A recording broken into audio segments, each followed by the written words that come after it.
Dirinya kami di sini akan mempresentasikan bab 7 bagian A. Kolonialisme dan imperialisme Barat di Indonesia. Bangsa-bangsa asing datang ke Indonesia pada awalnya hanya sekedar singgah dan menetap, kemudian berkembang menjadi rasa ingin menguasai suatu daerah. Sejak abad ke-16, proses kolonialisme dan imperialisme mulai berkembang di kawasan Indonesia. Praktik kolonialisme dan imperialisme di Indonesia dilakukan oleh beberapa negara asing seperti Portugis, Spanyol, Belanda, serta Inggris. Akan tetapi, masa terlama dalam sejarah kolonial di Indonesia dipegang oleh bangsa Belanda dengan VOC dan pemerintahan Hindia Belanda. 1. Pengertian kolonialisme dan imperialisme. Kolonialisme berasal dari kata kolonus, Latin yang artinya petani.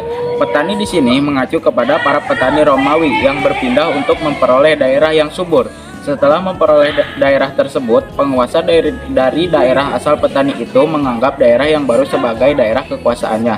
Istilah tersebut diserap ke dalam bahasa Inggris koloni yang berasal dari daerah jajahan. Dari sinilah lahir pengertian koloni sebagai daerah jajahan. Imperialisme adalah usaha memperluas kekuasaan suatu daerah untuk menguasai negara lain. Imperialisme dapat dibagi menjadi dua macam, yaitu imperialisme kuno dan imperialisme modern. Imperialisme kuno berlangsung sebelum revolusi industri dan bertujuan untuk memiliki kekayaan gold, mencapai kejayaan glory, dan menyebarkan agama gospel. Spanyol dan Portugis adalah negara yang menjalankan imperialisme kuno, sementara Inggris merupakan negara yang menganut imperialisme modern. Kolonialisme dan imperialisme Portugis. Penjajahan bangsa Portugis diawali dengan pelayaran yang dilakukan oleh Bartolomé Dias yang berlayar untuk mencari daerah Afrika. Akan tetapi penjelajahan pertama Portugis yang sampai ke Indonesia adalah Alfonso Albuquerque. Setelah menemukan India, kerajaan Portugis menjalani hubungan dagang rempah-rempah. Tetapi ketidakpuasan pemerintah kerajaan membuat Maluku sebagai sumber rempah-rempah berhasil dikuasai. Untuk hal tersebut, Portugis menguasai Malaka sebagai bandar dagang temuan di Asia. Pada tahun 1511, Malaka sudah berhasil dibawa kekuasaan Portugis, yang kemudian berangkat ke Maluku diterima oleh kerajaan Ternate. Penerimaan Raja Ternate dilatar belakangi oleh persaingan antara Ternate dan Tidore. Dengan dikuasainya Malaka dan menjalani hubungan kerjasama dengan Ternate, bangsa Portugis mendapatkan dua keuntungan, yaitu satu, berdagang rempah-rempah di Asia dikuasai oleh Portugis. Dua, Malaka dijadikan batu loncatan sebagai awal untuk menguasai Maluku. Hubungan yang baik antara Ternate dan Tidore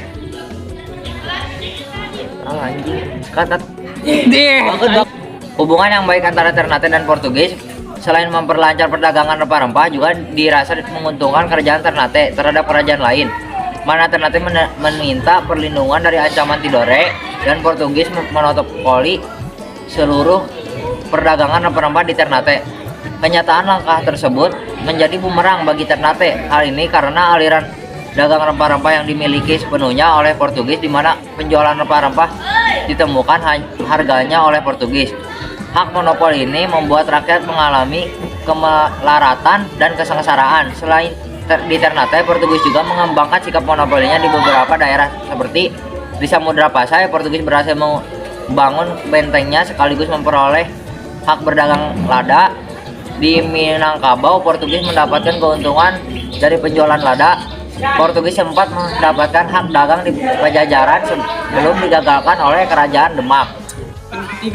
Penjajahan Spanyol. Penjajahan Spanyol dimulai oleh penjelajahan Columbus dan Magalhães. Akan tetapi yang berhasil hingga ke Indonesia ialah Sebastian Elcano yang sampai ke Maluku. Kedatangan Spanyol ini terjadi pada tahun 1521 setelah terlebih dahulu singgah di Filipina. Kedatangan bangsa Spanyol ini disambut baik oleh rakyat Tidore. Rakyat Tidore juga meminta bantuan kepada Spanyol dalam melakukan perlawanan terhadap Ternate, yang pada saat itu didukung oleh bangsa Portugis. Akan tetapi Tidore dan Spanyol mengalami kekalahan sehingga pada akhirnya diterbitkan perjanjian Saragossa, di mana salah satu isinya adalah kepulauan Maluku berada di bawah kekuasaan Portugis. Selanjutnya 4. Penjajahan Inggris. Inggris sejak akhir abad ke-16 dengan perantaran dari EIC berhasil membuat beberapa hubungan dagang di wilayah Nusantara. Beberapa daerah tersebut di antara lain Kesultanan Aceh, Jayakarta, Banjar, Goa, dan Maluku. Akan tetapi, selama perdagangan EIC atau Inggris tidak berhasil menanamkan sistem monopolinya, hal ini disebabkan ketidakpuasan rakyat terhadap EIC. Perdagangan EIC adalah perdagangan yang cenderung memaksakan peraturan EIC harus diterapkan. Selain itu, hal tersebut kegagalan EIC juga disebabkan kalah dalam hal militer dengan Belanda. Namun, pada tahun 1811 hingga 1816, Inggris berhasil menguasai Hindia Belanda. Meskipun hanya bisa 5 tahun berkuasa di Hindia Belanda, tapi dampaknya sangat terasa di Indonesia. Hal ini dengan diperkenalkannya sistem liberal. 5. Awal mula kedatangan Belanda disebabkan oleh ditutupnya bandar Lisabon terhadap kapal-kapal Belanda. Penutupan bandar ini mengharuskan Belanda untuk mencari sumber lain dalam mendapatkan rempah-rempah. Salah satunya adalah berlayar hingga mencapai Indonesia. Jalan ke Indonesia dapat diketahui Belanda dikarenakan petunjuk dari Jan Eugen van Linsosten yang sebelumnya bekerja di kapal Portugis yang juga mendarat di Indonesia. Pelayaran pertama dilakukan oleh Van Eyck tetapi mengalami kegagalan. Selanjutnya dilakukan oleh Cornelis de Houtman pada tahun 1596 yang berhasil mencapai Banten. Akan tetapi pelayaran de Houtman tidak mendapatkan keuntungan apapun. Kenihilan pendaratan ini disebabkan tindakan semesta-mena serta kasar yang dilakukan oleh awak kapal Belanda. Sehingga terjadi pengusiran terhadap Belanda. Pelayaran de Houtman ini membuka jalur bagi pelayaran Belanda yang lain. Pada tahun 1598, Belanda kembali mengirimkan penjelajah yang dipimpin oleh Van Eyck dan Warwick, yang mana pelayaran ini mendapatkan keuntungan yang besar. Ini menyebabkan banyaknya pelayaran lain yang datang. Untuk mengatasi hal ini dibentuklah sebuah persekutuan dagang yang disediakan oleh Johan van Oldenbarneveldt dengan nama VOC. Pada tahun 1602, tujuannya untuk menghindari persaingan sesama pedagang Belanda. Selain itu, untuk menghadapi persaingan dengan EIC, Portugis, dan Spanyol, dalam menjalankan pemerintahnya, VOC diberi hak khusus, antara lain A. Hak monopoli perdagangan, B. Hak memiliki tentara, pengadilan, dan mengumpulkan perang, C. Hak mencetak uang, D. Hak mengadakan perjanjian. Dengan hak khusus tersebut, VOC seperti negara di dalam negara menjalankan VOC dipimpin oleh seorang gubernur jenderal. Gubernur jenderal yang pertama ialah Peterbot dengan kedudukan di Ambon pada tahun 1610. Akan tetapi, pada tahun 1619 dipindahkan ke Batavia setelah merebut dari Banten. Setelah pemilihan ini, gubernur jenderal dipegang oleh Jan Veterszoon. Dari Batavia ini, VOC memperluas wilayahnya dengan menerapkan berbagai aturan, diantaranya A. Melakukan monopoli dagang, B. Melakukan pelayaran fungsi, C. Melakukan wajib dagang. Menjelang akhir abad ke-18, VOC perlahan-lahan mengalami kemunduran yang disebabkan oleh beberapa hal, diantaranya A. Korupsi merajalela dari pegawai VOC, B. Pengendalian perdagangan tidak berjalan lancar, C. Utang VOC membengkak akibat banyak perang, dan D. Timbulnya kemerosotan moral di kalangan penguasa akibat sistem monopoli dalam sistem paksa dalam pengumpulan hasil bumi. Kemunduran tersebut menyebabkan dikeluarkannya keputusan final dari Republik Batab, yaitu pembubaran VOC pada tanggal 31 Desember tahun 1799. Pemerintah Hindia Belanda. Mulai 1 Januari 1800, Indonesia secara resmi berada di bawah pemerintah Hindia Belanda. Kerajaan Belanda membentuk pemerintahan yang dikenal dengan sebutan Hindia Belanda, Nederland India. Pemerintah Hindia Belanda dipakai oleh seorang gubernur jenderal. Oleh karena itu, sejak bubarnya VOC, Indonesia secara resmi diperintah dari negeri Belanda. Pada masa kekuasaan Daendels, Prancis bermusuhan dengan Inggris dalam Perang Eropa. Dengan demikian, Daendels memiliki tugas utama di Hindia Belanda, yaitu pemerintahan Pulau Jawa dari serangan pasukan Inggris. A. Bidang pertahanan. 1. membangun benteng pertahanan di beberapa kota di Kalijati, Subang. 2. Menambah jumlah prajurit menjadi 18.000 yang sebagian besar merupakan suku bangsa di Indonesia. 3. Membangun jalan raya dari Anyar. Panarukan kurang lebih 1.000 km yang diselesaikan dalam waktu 1 tahun dengan kerja paksa. B. Bidang keuangan. 1. Mengeluarkan dan mengedarkan mata uang kertas. 2. Meningkatkan pemasukan uang dengan cara-cara sebelumnya. Memborongkan pungutan pajak. 3. Menjual tanah produktif milik rakyat kepada swasta sehingga muncul tanah swasta yang dimiliki orang Cina, Arab, dan Belanda. C. Bidang pemerintahan. 1. Membangun kantor-kantor pengadilan. 2. Membentuk sekretariat negara untuk menyelesaikan administrasi negara. 3. Kependudukan bupati sebagai penguasa tradisional diubah menjadi pegawai pemerintahan dan digaji. 4. Memindahkan pusat pemerintahan dari Sunda ke Lapa ke Waterden yang sekarang menjadi gedung Mahkamah Agung di Jakarta. 5. Pulau Jawa dibagi menjadi 9 provinsi atau wilayah. Adapun sisi negatif pemerintahan Dendels adalah membiarkan terus membudakan serta hubungan dengan raja-raja di Jawa yang buruk, sehingga menimbulkan perlawanan pada tahun 1811.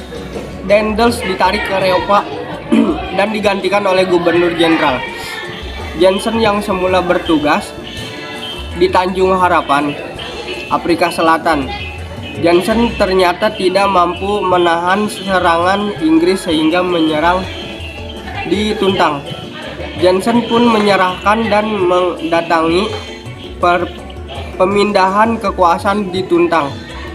Oleh karena itu, perjanjian itu dikenal dengan kapitulasi Tuntang yang dilaksanakan pada tanggal 18 September 1811. Pemerintahan transisi Inggris Thomas Sandford Raffles di Indonesia. Pada tahun 1811, pimpinan Inggris di India yaitu Lord Minto memerintahkan Thomas Sandford Raffles yang berkedudukan di Penang untuk menguasai Jawa. Dengan mengerahkan 60 kapal, Inggris berhasil menduduki Batavia pada tanggal 26 Agustus 1811. Pada tanggal 18 September 1811, Belanda menyerah melalui kapitulasi Tuntang. Isi kapitulasi Tuntang sebagai berikut: Pulau Jawa dan sekitarnya dikuasai Inggris. B. Semua tawanan Belanda menjadi tawanan Inggris. C. Orang Belanda dapat dijadikan pegawai Inggris. Pemerintahan Inggris di Indonesia dipegang oleh Thomas Sandford Raffles. Raffles diangkat sebagai letnan gubernur dengan tugas mengatur pemerintahan serta peningkatan perdagangan dan keamanan. Untuk melaksanakan tugasnya tersebut dilakukan langkah-langkah sebagai berikut. A. Bidang pemerintahan. 1. Membagi Pulau Jawa menjadi 16 residenan. Mengangkat bupati menjadi pegawai negeri tetapi tetap di bawah residen, asisten residen, dan controller. 3. Mempraktikkan sistem yuri dalam pengadilan. 4. Melarang adanya perbudakan. 5. Membangun pusat pemerintahan istana di Bogor. B.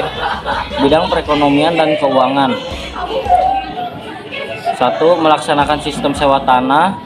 Tindakan ini didasarkan pada pendapat bahwa pemerintah Inggris adalah yang berkuasa atas semua tanah sehingga penduduk yang menempati tanah wajib membayar pajak. 2. Meneruskan usaha yang dilakukan Belanda, misalnya penjualan tanah kepada swasta dan penanam kopi. 3. Melakukan penanaman bebas, melibatkan rakyat itu serta dalam perdagangan. 4. Monopoli garam agar tidak dipermainkan dalam perdagangan karena sangat penting bagi rakyat. 5. Menghapus segala penyerahan wajib dan kerja rodi. Di samping tindakan Raffles di bidang pemerintahan dan perekonomian tersebut, masih ada tindakan lain yang berpengaruh bagi Indonesia.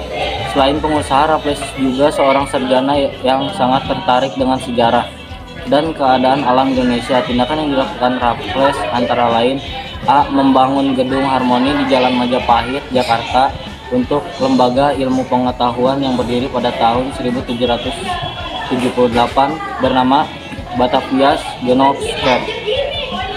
B. Menulis sebuah buku berjudul The History of Java yang diterbitkan pada tahun 1817. C.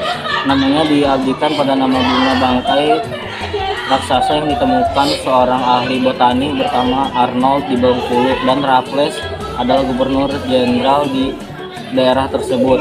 Maka bunga itu diberi nama Rafflesia Arnoldi. D. Istri Raffles bernama Olivia Marin merintis pembuatan kayu kebun raya Bogor. E. Tindakan yang merugikan Indonesia pada masa Raffles adalah benda-benda purbakala dibawa untuk memperkaya museum Kaluta di India, diantaranya prasasti Airlangga tahun 1042 yang sering disebut Batu Kalkuta. Belanda kembali menguasai Hindia Belanda. Setelah Napoleon jatuh tahun 1814, Inggris dan Belanda mengadakan Traktat London.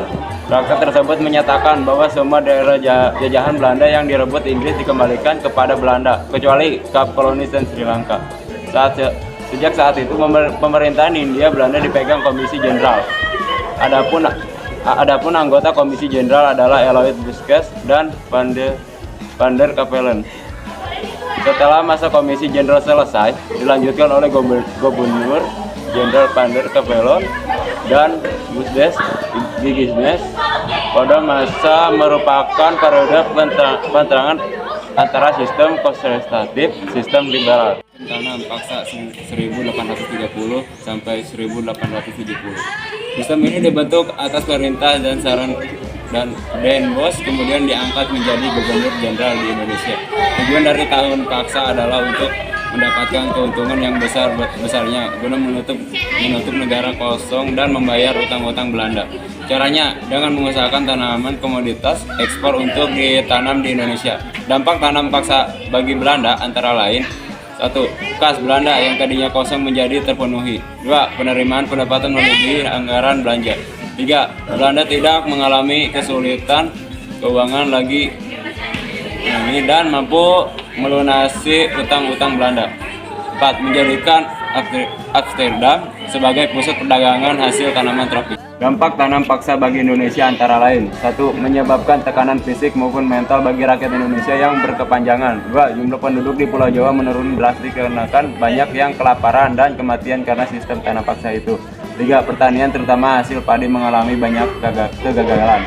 Sistem tanam paksa berakhir setelah dilakukan protes oleh kaum liberal Belanda. Karena sistem tanam paksa itu tidak berarti kemanusiaan tidak hanya negara Indonesia tetapi juga bagi Belanda, maka sistem tanam paksa dihapuskan. Tokoh-tokoh yang menentang sistem ini antara lain: 1. Baron dan Van Hopel. 2. Douwes Dekker. 3. Presen dan Van de Putte. B. Sistem usaha swasta.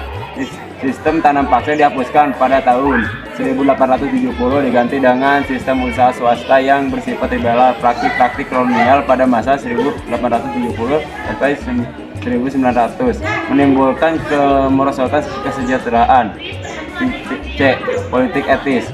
Pada 1900 dilaksanakan politik balas budi yang disebut dengan politik etis.